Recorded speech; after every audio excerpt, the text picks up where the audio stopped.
Vegas teenager has spent years battling a rare medical disorder, and now he's fighting a second battle against the medical system. 13 Chief Investigator Darcy Spears shows you how hard it is to find solutions to this daunting situation. So bad, no. It's normal to see a teenage boy playing video games, but for 17-year-old Kendall Kilman, the virtual world is. There we go, that's a good chunk. His world. There's not much else he can safely do. Kendall suffers Just imagine pushing on a bruise. from Ehlers-Danlos syndrome, or EDS, which means he lives with chronic pain. I wake up every day and it feels like I got hit by a bus, or like I'm recovering from a horrific car accident. He started complaining of leg pain when he was just 6. By the 8th grade, Kendall was forced to leave school because his legs were giving out and he was prone to falls. And it was very painful to walk through the halls when everybody else was there, trying to get to their class. He misses school. In fact, he misses a lot of everyday things most teenagers do without even thinking about it. Walking,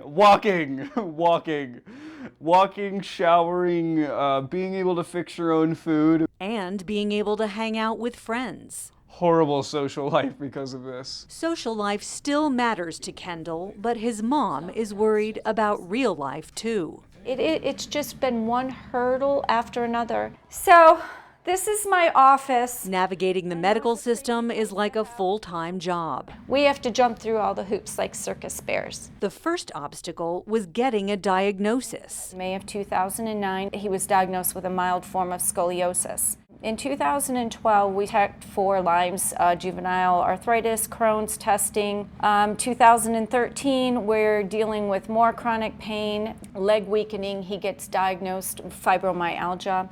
2014, he starts experiencing tremors and his insomnia worsens. 2015, pain amplification syndrome was added to the diagnosis. We found a cyst on his brain, and then it was suspected that Ehlers-Danlos was actually the underlying cause of most of what he was experiencing. He hit a turning point in 2017, and by 2018, EDS was confirmed. It's a range of disorders affecting the connective tissues, including hypermobility in the joints, which means they extend far past the normal range. Imagine a contortionist defying human limits. That could be EDS. And while it might look superhero cool for some, for others it means extreme pain and unstable joints that dislocate easily. A lifetime of pain and disability has forced the family to rely on Medicaid. We talked about Trudy says complicated cases like Kendall's are often met with red tape and denials. So that nightmare started, I believe it was November of 2016, when the first pre-authorization to get Kendall to Stanford was denied. Kendall's doctors made several more attempts to get him treated at Stanford, but their referrals were also denied, and Trudy says there was never a clear reason. Then she randomly got a call from a Medicaid supervisor who apologized. We didn't need an authorization for you to go to Stanford. And I said, so why has this been put off for so long then, if we never needed an authorization in the first place? Trudy says that's just one example of the system failing her son. This letter shows a provider trying to explain Kendall's conditions to Medicaid, first by fax with no success.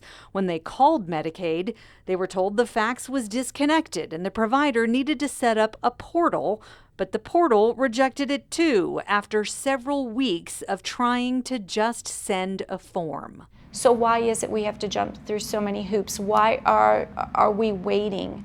You know, while my kid suffers, to get him to where he needs to be. If the medical system wasn't failing, I'd probably be in definitely a better state than I am in now.